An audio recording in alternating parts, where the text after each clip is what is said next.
Hi Taurus, how are you doing? So this is the March 2025 horoscope, and there is a lot going on this month, so this video might be a bit longer than I normally do.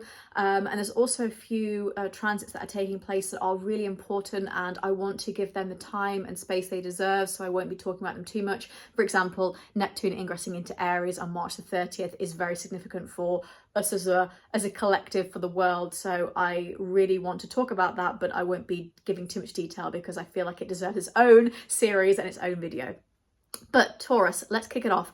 March the 1st, we have a Venus retrograde in Aries, and that will be in your 12th house. So you're really focusing on your appearance and your relationships from a more subconscious level. So thinking about the things that are blocking you when it comes to relationships. You might also be considering, doing some shadow work, for example, and this might be, for a small collective version of you, feeling like you have addictions or attachments in relationships. So, that theory of us all having a secure, anxious or avoidant attachment style. I'm an avoidant as much as I want to not be. I just am. I try so hard, but I'm like, please leave me alone. But yeah, you might be figuring about your attachment style or any kind of feeling of, I feel like I'm always going after unavailable men, women. I feel like I'm always attracting this kind of partner, and Venus retrograde in Aries will really help you take tangible action into discovering that as well. Then on the 3rd of March, Mercury goes into Aries in your 12th house as well. So Mercury in Aries is a bit better than Mercury being in Pisces, of course, but it is very sort of supercharged and very sort of heat at the moment. So in that 12th house, it kind of reminds me of somebody might trigger you and then you might lash out. So be careful about people touching you in very sensitive areas. Mercury in Aries in the 12th house reminds me of like a cat. Because cats are really specific and funny, aren't you? They're like lie on their backs and like, yeah, pet my belly. And then you touch them, scratch you. Like, I just don't have a trust of cats. I'm sorry, I'm a dog person. But I don't have a trust of cats for that very reason, in that they're very sensitive in certain parts.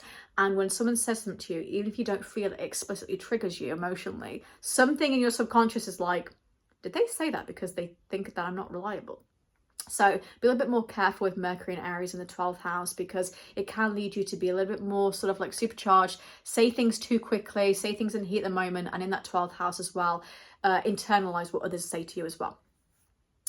Then on the 14th, we have a Mercury retrograde in Aries from the 14th to the 28th, again in the 12th house for you. So when Mercury retrogrades, we have miscommunication issues, aviation issues, well, not just aviation, but also just travel. But I tend to always say it's always when I have to get a flight that there's a Mercury retrograde. But generally just as issues with things, they're slow, they're sluggy, technology is not great. In Aries as well, this is also issues when it comes to sport as well. So this could be that you don't exercise as well, or physical health is not as great. And in the 12th house as well, as I mentioned, with that miscommunication and maybe people triggering you, just be careful about having those issues where it's like, I don't know why you said that to me. Then we also have a Mercury retrograde in Pisces on March the 29th. So this will actually be in your 11th house. So this is a little bit easier than having in the 12th house, but this also means that you might have miscommunication issues with, for example, friendships, or having a networking thing at work where you're like trying to get a point across and it doesn't quite it doesn't quite come across the way you want it to, for example. But it's really more about having some issues with friends, or maybe not being able to see a friend because there's some travel issues and that kind of thing. On March the 27th, we have a Venus retrograde in Pisces in your 11th house. So Venus retrograding in Pisces rather than the 12th house now for you is going to give that element again of looking at your relationships when it comes to friendships and your social circle, kind of reevaluating, the people that you have around you and what they really mean to you as well. Because the sign of Pisces is quite, spiritual and humanitarian in a way as well. So again, friendships that align with you. Then again, on the 14th of March, you have a Virgo lunar eclipse in your 5th house. So you are really resetting something creatively and trying to mix things up with that, South Node and Virgo as well, because they're in very close proximity to each other, which is sort of letting things go that you don't really need anymore, like perfectionistic tendencies, maybe feeling like you have hobbies, but you never finish them because like you have too much of a perfectionistic stance on it. For example, with me, I really want to paint, but every time I paint, it's crap. So then I just give up and I'm like, no. So it could be that you start things, never finish them, or you're like, I must be perfect at everything. And actually creativity is not about that. creativity is there to just create, because it's part of being a human. It's what we should be doing. So in that 5th house, I think that's really important to know. You could also be ending a period of dating with somebody as well, and you're like, I don't really want to date this person, or you might decide to pull out of the dating game, you know, as it is, rather than a specific person. Or you could also be wrapping something up with a child, for example. Say you have children that are of a certain age, you know, they may be going off to college and whatnot, and you're kind of like ending a period with them now.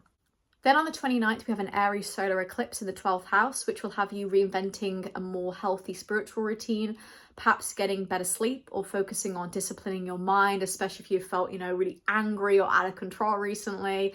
And with this strong Pisces concentration throughout the whole month, this is going to make you feel more focused on a stable relationship and a stable friendship group in that 11th house, but also feeling like you want people who really align with your values. And this means people who, you know, don't just ask you how the weather is, they have a deep conversation with you.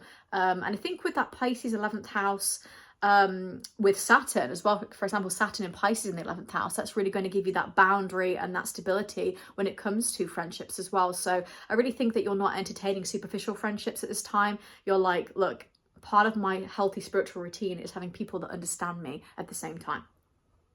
Then on March the 30th, Neptune will ingress into Aries in the 12th house for you. So Neptune is the planet of spirituality.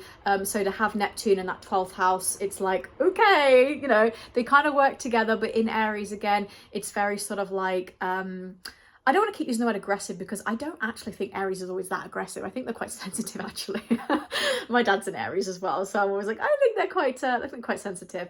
But this can cause, you know, a very like steadfast movement when it comes to your spirituality. So this is you understanding things and taking action with your manifestations and with your triggers, and again those attachments. Thinking about Venus retrograde in the 12th house at the same time, you are really doing the shadow work this month, Taurus, which I know some people absolutely hate me having to say, because they're like, I'm fed up of having to do the work, but it is true, unfortunately. So Taurus, this month is quite supercharged with a lot of Aries and Pisces energy in the 12th and 11th house for you, focusing a lot on the inner shadow work, and also focusing on what may trigger you, and then what you can actually do to have more responsibility in your relationships too. So hopefully you enjoyed that, and I'll move on to Gemini.